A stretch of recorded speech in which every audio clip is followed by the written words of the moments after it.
TV 24 news ವಾಹಿನಿಗೆ ಸ್ವಾಗತ. ಬೆಳಗಾವಿ ಸುವರ್ಣ ವಿಧಾನಸೌಧದಲ್ಲಿ ಉತ್ತರ ಕರ್ನಾಟಕದ ಸಮಸ್ಯೆ ಬಗ್ಗೆ ಚರ್ಚೆ ನಡೆಯಬೇಕು. ಶಾಸಕ ಸಚಿವರು ಈ ಭಾಗದ ಸಮಸ್ಯೆ ಬಗ್ಗೆ ಒಕ್ಕೊರಲಿನಿಂದ ಧ್ವನಿ ಎತ್ತಬೇಕು ಅಂತ ಶಿಂಗ್ಲಿ ಬಸ್ಯ ಹೇಳಿದ್ದಾರೆ.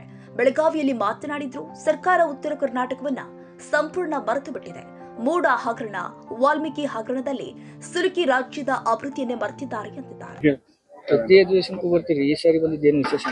ಸರ್, ಇವತ್ತ ಉತ್ತರ ಕರ್ನಾಟಕದಾಗ ವರ್ಷಕ್ಕೊಂದ್ಸಲ ನಮ್ಗೆ ಸಿಗ್ತಕ್ಕಂತ ಈ ಅಧಿವೇಶನದಲ್ಲಿ ನಡೆಸಬೇಕಾದಂತ ರಾಜಕಾರಣಿಗಳು, ಒಂದು ಬಿಜೆಪಿ ಆಗಿರ್ಲಿ, ಒಂದು JDS ಆಗಿರ್ಲಿ, ಒಂದು ಕಾಂಗ್ರೆಸ್ ಆಗಿರ್ಲಿ,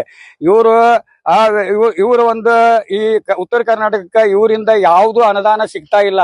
ಎಷ್ಟೋ ವರ್ಷದಿಂದ ನಾನು ನೋಡ್ಕೊಂತ ಬಂದಿದ್ದೀನಿ.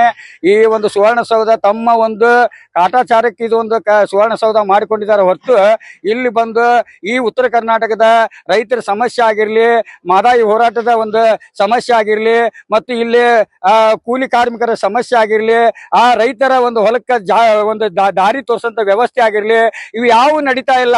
ಇವತ್ತ ಪ್ರತಿಯೊಬ್ಬರು ಉತ್ತರ ಕರ್ನಾಟಕದಾಗ ಇವತ್ತ ರಾಜ್ಯ ಸರ್ಕಾರ ಇವತ್ತ ಉತ್ತರ ಕರ್ನಾಟಕ ಸುವರ್ಣಸೌಧಕ್ಕೆ ಬಂದೈತಿ ಅಂದ ಬಳಿಕ 10 ದಿನ ಅಧಿವೇಶನದಲ್ಲಿ ಇವ್ರು ಕೊಡ್ತಕ್ಕಂತ ಈ ಉತ್ತರ ಕರ್ನಾಟಕ ಜನಸಾಮಾನ್ಯರಿಗೆ ಆಗಿರ್ಲಿ ಅನುದಾನಗಳು ಯಾವ ರೀತಿ ಕೊಡ್ಬೇಕು, ಯಾವ ರೀತಿ ಬಿಡ್ಬೇಕು ಅನ್ನೋದನ್ನ ಮರ್ತು ಇವ್ರ ಒಂದೊಂದು ಅಪರಾಧಗಳನ್ನ ಮೈ ಮೇಲೆ ಹಾಕೊಂಡು ಅವ್ರ ಅಪರಾಧಗಳ ಬಗ್ಗೆ ಚರ್ಚೆ ಮಾಡಕ್ ಬರ್ತಾರ ಹೊರತು ಇಲ್ಲಿ ಸಮಸ್ಯೆ ಬಗ್ಗೆ ಹರ್ಸಕ ಇವತ್ತ ಈ 10 ದಿನದ ಅಧಿವೇಶನ ಇವ್ರು ಯಾವುದು ಉತ್ತರ ಕರ್ನಾಟಕ ಕೊಡಕ್ ಆಗೋದಿಲ್ಲ ಅನ್ನೋದು ಉದ್ದೇಶ ಇಟ್ಕೊಂಡ ಇವತ್ತು ಈ ಸಿಗ್ಲಿ ಬಸ್ 10 ದಿನಾನು ಈ ಒಂದು ಅಧಿವೇಶನದಲ್ಲಿ ಪಾಲ್ಗೊಂಡು ಎಲ್ಲ ಸಮಾಧಾನದಿಂದನ ಇಲ್ಲಿ ಬಂದಂತ ಎಲ್ಲ ಬೇಡಿಕೆದಾರರಿಗೂ ಆ ಒಂದು ಯಾವ್ಯಾವ ವ್ಯವಸ್ಥೆ ಒದಗಿಸಿ ಕೊಡ್ತಾರ ಅನ್ನೋದನ್ನ ನಾನು ನೋಡ್ತಾ ಬಂದಿದ್ದೀನಿ. ಮುಂದಿನ ದಿನಗಳಲ್ಲಿ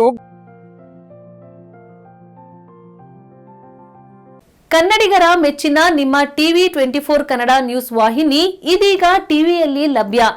ಕರ್ನಾಟಕ ಮತ್ತು ದೇಶ ವಿದೇಶದ 360 ಡಿಗ್ರಿ ಸುದ್ದಿ ಹಾಗೂ ಉತ್ತರ ಕರ್ನಾಟಕ, ಬೆಳಗಾವಿ, ಬಾಗಲಕೋಟೆ, ಧಾರವಾಡ, ಹಾವೇರಿ, ಗದಗ, ಬಿಜಾಪುರ ಜಿಲ್ಲೆಯ ಕ್ಷಣ ಕ್ಷಣದ ವಿವರವನ್ನ ಪಡೆಯುವುದಕ್ಕೆ ಟಿವಿ 24 ಕನ್ನಡ ನ್ಯೂಸ್ ವಾಹಿನಿಯನ್ನ ಲೈಕ್ ಮಾಡಿ, ವಿಡಿಯೋಗಳನ್ನ ಶೇರ್ ಮಾಡಿ, ಕಮೆಂಟ್ ಮಾಡುವ ಮೂಲಕ ನಮ್ಮ ವಾಹಿನಿಗೆ ಸಹಕಾರ ನೀಡಿ ಮತ್ತು ಚಾನೆಲ್ ಅನ್ನ ಸಬ್ಸ್ಕ್ರೈಬ್ ಮಾಡಿ. Thank you.